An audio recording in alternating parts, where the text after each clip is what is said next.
Hi tears, എല്ലാവർക്കും എജുമേറ്റിൻ്റെ പുതിയൊരു ക്ലാസ്സിലേക്ക് സ്വാഗതം.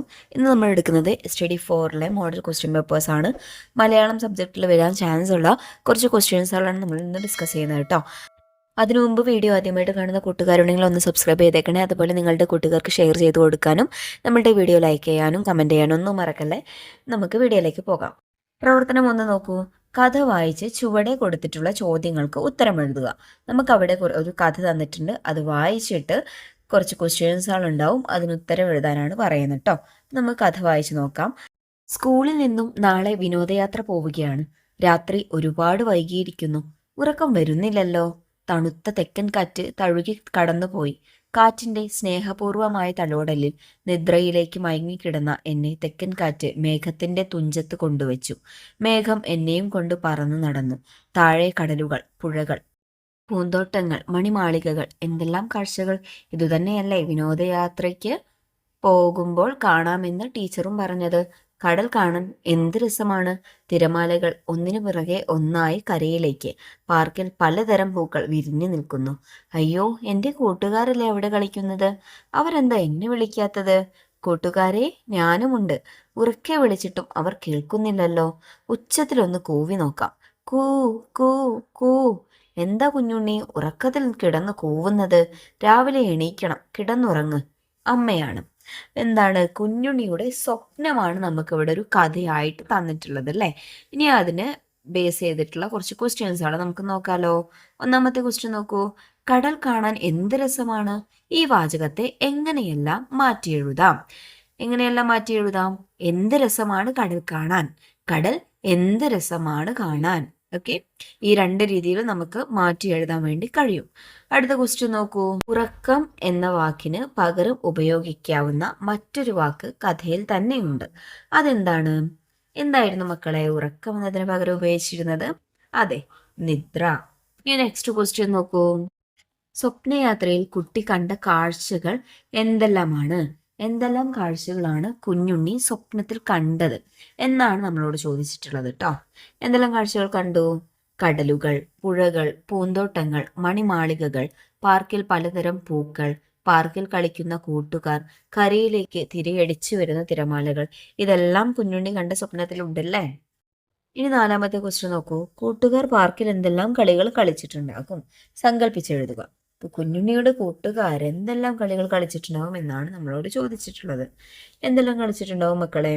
കൂട്ടുകാർ ഊഞ്ഞാലിലും റൈഡുകളിലുമൊക്കെ കയറിയിട്ടുണ്ടാകാം. പട്ടം പറത്തി കളിച്ചിട്ടുണ്ടാകും. ഇനി അഞ്ചാമത്തെ ക്വസ്റ്റ്യൻ നോക്കൂ. ഈ കഥയ്ക്ക് അനുയോജ്യമായ തലക്കെട്ട് നൽകൂ എന്നാണ് നമ്മളോട് ചോദിച്ചിട്ടുള്ളത് കേട്ടോ.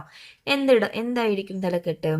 കുഞ്ഞുണ്ണിയുടെ സ്വപ്നം എന്നെഴുതാം അല്ലേ. നമുക്ക് കുഞ്ഞുണ്ണി കണ്ട സ്വപ്നത്തെ കുറിച്ചാണ് പറയുന്നത്. അതുകൊണ്ട് കുഞ്ഞുണ്ണിയുടെ സ്വപ്നം എന്ന തലക്കെട്ട് തികച്ചും യോജിച്ചതാണ്. ഇനി നോക്കൂ. പ്രവർത്തനം 2. സംഭാഷണം തയ്യാറാക്കുക. രാവിലെ സ്കൂളിലെത്തിയ കുഞ്ഞുണ്ണി തൻ്റെ കൂട്ടുകാരനായ കിട്ടുണ്ണിയോട് തലേദിവസം കണ്ട സ്വപ്നത്തെക്കുറിച്ച് സംസാരിച്ചു. അവർ തമ്മിലുള്ള സംഭാഷണം പൂർത്തിയാക്കൂ എന്നാണ് ചോദിച്ചിട്ടുള്ളത് അല്ലേ. കുഞ്ഞുണ്ണിയുടെ സ്വപ്നം നമ്മൾ വായിച്ചു.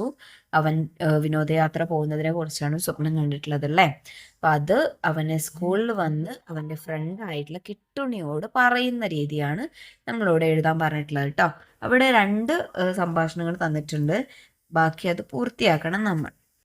എന്തെല്ലാമാണ് തന്നിട്ടുള്ളത്? കുഞ്ഞുണ്ണി: കിട്ടുണ്ണി, ഇന്നലെ ഞാനൊരു സ്വപ്നം കണ്ടു. കിട്ടുണ്ണി: സ്വപ്നമോ? എന്ത് സ്വപ്നം? എന്ത് സ്വപ്നമാണ് കണ്ടത് എന്ന് കിട്ടുണ്ണി ചോദിക്കുന്നുണ്ട് അല്ലേ. ബാക്കി നമ്മൾ എന്ത് ചെയ്യണം? പൂർത്തിയാക്കണം. നമ്മൾ ചെയ്ത് നോക്കാലോ. കുഞ്ഞുണ്ണി: കിട്ടുണ്ണി, ഇന്നലെ ഞാനൊരു സ്വപ്നം കണ്ടു. കിട്ടുണ്ണി: സ്വപ്നമോ? എന്ത് സ്വപ്നം? കുഞ്ഞുണ്ണി: ആകാശത്തിലൂടെ പറന്നു നടക്കുന്നത്. കിട്ടുണ്ണി: ആകാശത്തിൽ നീ എന്തെല്ലാം കണ്ടു? കുഞ്ഞുണ്ണി: നല്ല രസമുള്ള ഒരുപാട് കാഴ്ചകൾ കണ്ടു. കിട്ടുണ്ണി: എനിക്കും അങ്ങനൊരു സ്വപ്നം കാണാൻ പറ്റിയിരുന്നെങ്കിൽ.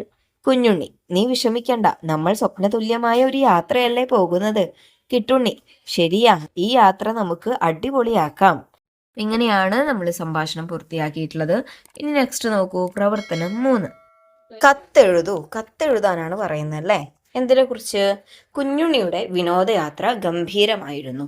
ആട്ടവും പാട്ടവും കളിച്ചിരികളും ഒക്കെയായി വിനോദയാത്ര കുട്ടികൾ അടിച്ചു പൊളിച്ചു. കുട്ടികളോടൊപ്പം അധ്യാപകരും നൃത്തം വെച്ചു.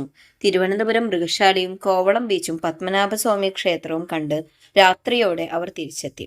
പോയ ആവേശമൊന്നും മടക്കയാത്രയിൽ ഉണ്ടായിരുന്നില്ല. യാത്ര അവസാനിച്ചല്ലോ എന്നോർത്ത് എല്ലാവരും മൂകരായിരുന്നു. തിരിച്ചെത്തിയ കുഞ്ഞുണ്ണി വിനോദയാത്രയെക്കുറിച്ച് മീനുകുട്ടി കത്തെഴുതി.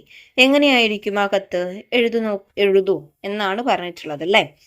കുഞ്ഞുണ്ണി മീനുകുട്ടിക്ക് അവന്റെ വിനോദയാത്രയെ കുറിച്ച് എഴുതുന്ന കത്താണ് നമ്മളോട് ചോദിച്ചിട്ടുള്ളത്. നമുക്ക് എഴുതാലോ.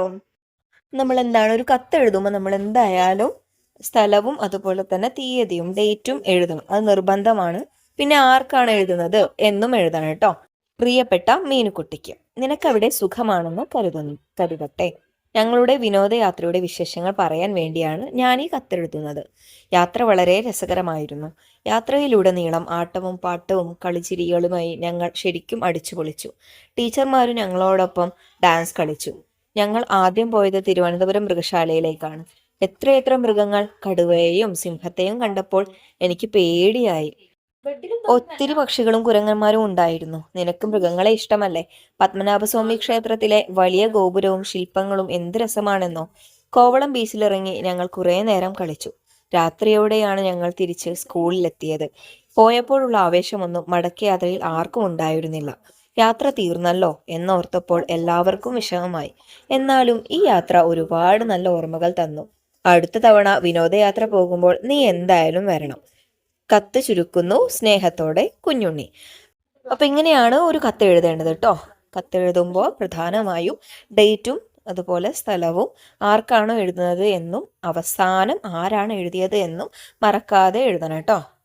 ഇനി അടുത്ത പ്രവർത്തനം നോക്കൂ. പ്രവർത്തനം 4, വിവരണം തയ്യാറാക്കൂ. കുഞ്ഞുണ്ണിയുടെ സ്വപ്നയാത്ര വായിച്ചല്ലോ. ഇതുപോലെ മേഘത്തിന്റെ ചിറകിൽ കയറിയുള്ള നിങ്ങളുടെ ഒരു സങ്കല്പ യാത്രാ വിവരണം തയ്യാറാക്കൂ. നമ്മളോട് എന്താ പറഞ്ഞിട്ടുള്ളത്? യാത്രാ വിവരണം തയ്യാറാക്കാനാണ്. നമ്മൾ സ്വപ്നം കണ്ടതോ അങ്ങനെ എന്തെങ്കിലും ആയിട്ടുള്ളൊരു സങ്കല്പ യാത്രാ വിവരണം നമ്മൾ നോക്കാലോ. നാളെ ഞാനും അമ്മയും കൂടി അച്ഛൻ്റെ അടുത്തേക്ക് പോകും. അച്ഛൻ വിദേശത്തായതുകൊണ്ട് ഞങ്ങൾ വിമാനത്തിലാണ് പോകുന്നത്. വിമാനത്തിൽ കയറി യാത്ര ചെയ്യുന്നത് എല്ലാവരുടെയും ആഗ്രഹമാണ്, എൻ്റെയും. അതുകൊണ്ട് തന്നെ ഒട്ടും ഉറക്കം വരുന്നില്ല. നിലാവിൻ്റെ വെളിച്ചത്തിൽ ഇളം കാറ്റുകൊണ്ട് കിടക്കാൻ നല്ല സുഖമാണ്. ആ തണുപ്പിലൂടെ ഉറക്കത്തിലേക്ക് വഴുതി വീണു. കാറ്റിൻ്റെ തേരിൽ ഞാൻ മേലോട്ട് പറന്നു. കളിപ്പാട്ടങ്ങൾ പോലെ താഴെ കെട്ടിടങ്ങളും വീടുകളും. തണുത്ത കാറ്റടിച്ചപ്പോൾ കുളിരു തോന്നി. ചന്ദ്രൻ ഒരു വലിയ വെള്ളിത്തളിക പോലെ കാണാമായിരുന്നു. നക്ഷത്രങ്ങളെ തൊടാനായി ഞാൻ കൈ നീട്ടി. മഴവില്ലിന്റെ തുഞ്ചത്ത് കയറിയിരുന്ന് കാഴ്ചകൾ കണ്ടു. കണ്ണു തുറന്നു നോക്കിയപ്പോൾ ഞാൻ എൻ്റെ കട്ടിലിൽ കിടക്കുന്നു. ഇപ്പം എന്താണ്, നമ്മൾ സ്വപ്നം കണ്ട ഒരു യാത്രാ വിവരണമാണ് നമ്മൾ എഴുതിയിട്ടുള്ളത് അല്ലേ. ഇനി അടുത്ത പ്രവർത്തനം നോക്കൂ. പ്രവർത്തനം 5, കവിത പൂർത്തിയാക്കാം. തെയ്യാരോ തക തെയ്യാരോ തക തെയ്യാരോ തക തെയ്യാരോ. ബാറ്റും ബോളും വെച്ചിട്ടുള്ളൊരു കളിയാണല്ലോ ക്രിക്കറ്റ്. പന്തും തട്ടി പാഞ്ഞു നടക്കും കളിയാണല്ലോ ഫുട്ബോള്. ആനയും കുതിരയും രാജ്ഞിയുമെല്ലാം ഉള്ളൊരു കളി ചെസ്സല്ലോ. കളികളുടെ കുറിച്ചുള്ളൊരു കവിതയാണ് നമ്മൾ കണ്ടത്. അതിനി ഒരു 4 വരി കൂടി എഴുതി പൂർത്തിയാക്കാനാണ് നമ്മളോട് പറഞ്ഞിട്ടുള്ളത് കേട്ടോ. നമുക്ക് എഴുതാലോ. ഇതെന്തിനെ കുറിച്ചുള്ള കവിതയാണ്? കളികളെ കുറിച്ചുള്ള കവിതയാണല്ലേ. അപ്പം നമുക്കും കുറച്ച് കളികളൊക്കെ എഴുതി ഒരു കവിത പൂർത്തിയാക്കാം. നോക്കൂ ടീച്ചർ എഴുതിയത്. നെറ്റും ബാറ്റും ടെന്നീസ് കോക്കും ചേർന്നൊരു കളിയാം ബാഡ്മിൻ്റൺ. വലിയൊരു ബോർഡും കരുക്കളുമുള്ള കളിയാണല്ലോ ക്യാരംസ്. ബാഡ്മിൻ്റനെ കുറിച്ചും അതുപോലെ ക്യാരംസിനെ കുറിച്ചുമുള്ള കവിതയാണ് നമ്മൾ എഴുതിയത് കേട്ടോ. അപ്പം ഇത്രയും കാര്യങ്ങളാണ് നമ്മൾ ഇന്നത്തെ ചോദ്യപേപ്പറിൽ ഡിസ്കസ് ചെയ്തത്. ഇനിയും ഒരുപാട് ക്വസ്റ്റ്യൻസുകളും അതിന് ആൻസേഴ്സുമായിട്ട് ടീച്ചർ വേറൊരു വീഡിയോയിൽ വരാം. മക്കൾക്ക് എല്ലാവർക്കും മനസ്സിലായെന്ന് വിശ്വസിക്കുകയാണ്. നിങ്ങൾക്ക് ഈ ക്ലാസ് ഇഷ്ടപ്പെട്ടിട്ടുണ്ടെങ്കിൽ നിങ്ങളുടെ അഭിപ്രായങ്ങൾ കമൻറ്റ് ചെയ്യണേ. അതുപോലെ വീഡിയോ യൂസ്ഫുൾ ആയിട്ടുണ്ടെങ്കിൽ ഒന്ന് സബ്സ്ക്രൈബ് ചെയ്യാനും നിങ്ങളുടെ കൂട്ടുകാർക്ക് ഷെയർ ചെയ്ത് കൊടുക്കാനും മറക്കല്ലേ. മറ്റൊരു വീഡിയോയുമായി വീണ്ടും കാണാം. താങ്ക്